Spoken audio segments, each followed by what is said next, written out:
My coat of color, olive drab. In the summer of 1952, the world of my family came crashing down when it was discovered that a lump in my mother's breast was cancerous. I remember my mother coming back from the doctor's office after she was notified of the diagnosis.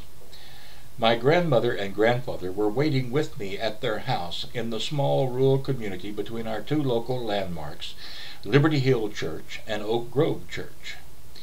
At that time, the diagnosis of cancer was nearly a death sentence.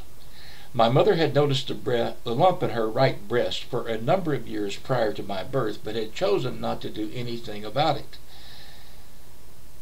until public outcry and awareness about lumps became loud enough for her to decide to find out if she had a problem. Before the car came to a stop in the yard, my grandmother looked and saw my mother crying in the car, so she started crying. This was all very upsetting to an 8.5-year-old child. The next few weeks took on a surreal atmosphere. It was like being caught up in a nightmare. There was no question about the operation being done. It had to be done. The cost of the operation and subsequent radiation treatment was $25,000. My mother taught school and my father had a shoe shop in Mount Vernon, Texas. Their yearly income was around $5,000 in a good year. The idea of owing $25,000 for anything was overwhelming. But in a scant 3 weeks, the operation was over and the radiation treatments at MD Anderson in Houston, Texas were underway. While this was going on, I lived with my grandparents. My brother had been born the previous December and was still understandably very small. He was moved to the home of my paternal grandmother, Ella Mae Duncan, and her son, my uncle, Bradley Duncan. They lavished him with tender, loving care. My father stayed at our house in Mount Vernon, Texas. As soon as my mother was physically able, she returned to her parents' home where I was staying. At that time, the operation was brutal. She was unable to move her right arm much above her shoulder and was in agony most of the time.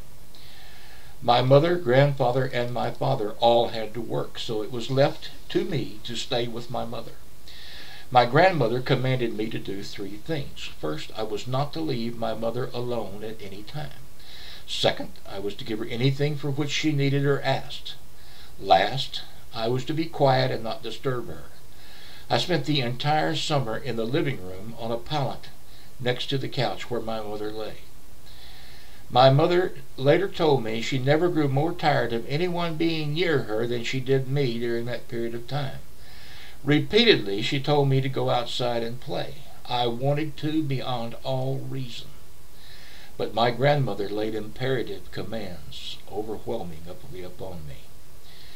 I was to do anything and everything my mother asked of me except leave her alone. That was a hard summer for my mother and me and the rest of the family, but we survived because of an unshakable faith in God and each other. Support for our family also came from the community around us. Hundreds of people in the community gave us food, money, and love. In our modern-day society, this type of support is almost non-existent. It is sad that progress has meant the loss of human compassion, care, and understanding. My mother gradually improved to the point where we could move back to Mount Vernon. Mother had been teaching school the previous 2 years in a smaller rural community called Argo, Texas. I had attended the 1st and 2nd grade there with my mother as my teacher. Since Mother was unable to teach school this year, I enrolled in the 3rd grade in the Mount Vernon grade school. It was during this time I met my lifelong friend, Ron McCowan. I have always been very large for my age, and I come from a family with a number of very black sheep sprinkled throughout my ancestors.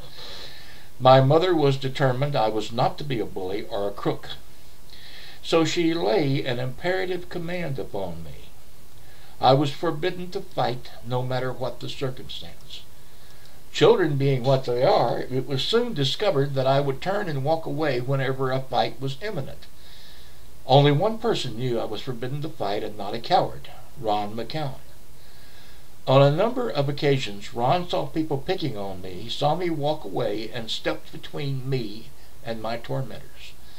I once heard him say as he took on the biggest bully in the class, "His mother won't let him fight. My mother doesn't care." I don't know if Ron knows it, but since that time in 1952, he has been and remains to this day my hero. We have been friends for 58 years.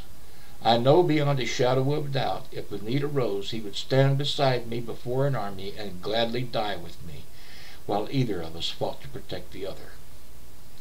I am honored to have him as a friend. We had one other thing in common. Neither of our families had much money. The bulk of our income was Mother's teaching job, and without her paycheck we were destitute. When Old Man Winter came that year, he came in hard and fast, what we in Texas call a blue norther. The winter progressed that year until just before the Christmas holidays, when a particularly cold snap hit.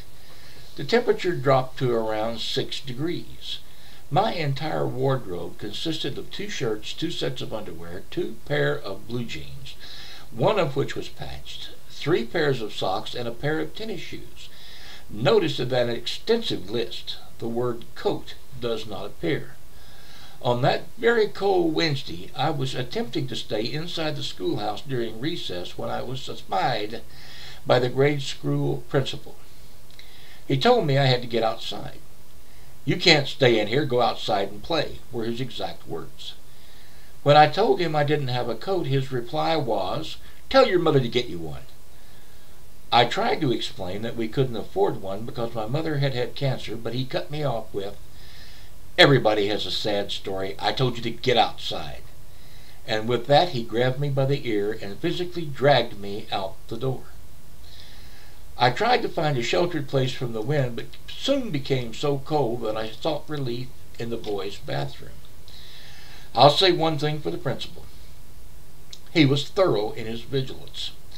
He noticed a few of us going into the bathrooms and lingering, so he staged a raid to run everybody out.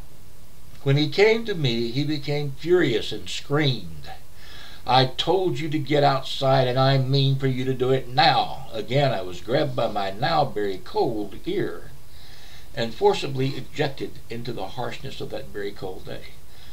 I don't remember much of the rest of that day. I do remember getting home crying. When my mother asked what was wrong, I told her all that happened. My mother got up, dressed, and went to the school.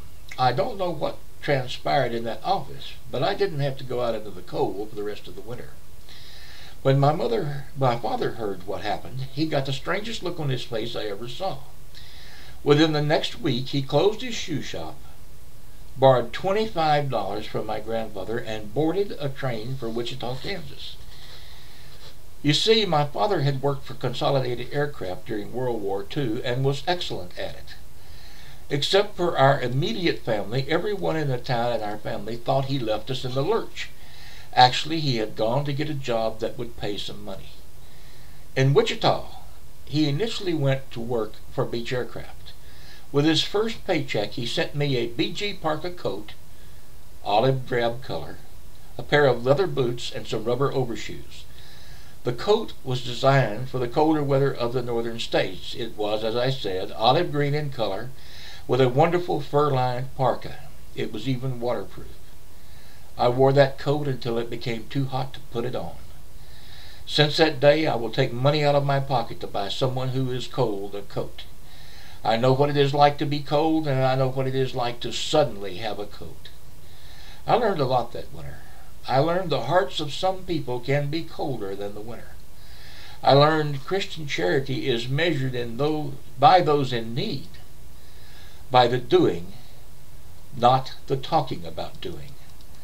I learned that a father does what he has to do in order to take care of his family. I learned the correct way to do it is to find a job, any job, and to work to get the things his father needs. I learned that prayer, hard work, and faith through adversity are what it takes to hold the family together in hard times.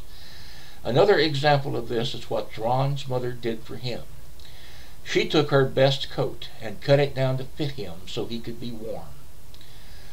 Ron endured endured many snide remarks about the appearance of his coat. Children can be cruel. But hardships in this life have added benefits. Ron recently retired from teaching, and I'll bet none of his students ever felt alone or outcast in his presence. May God bless you and yours.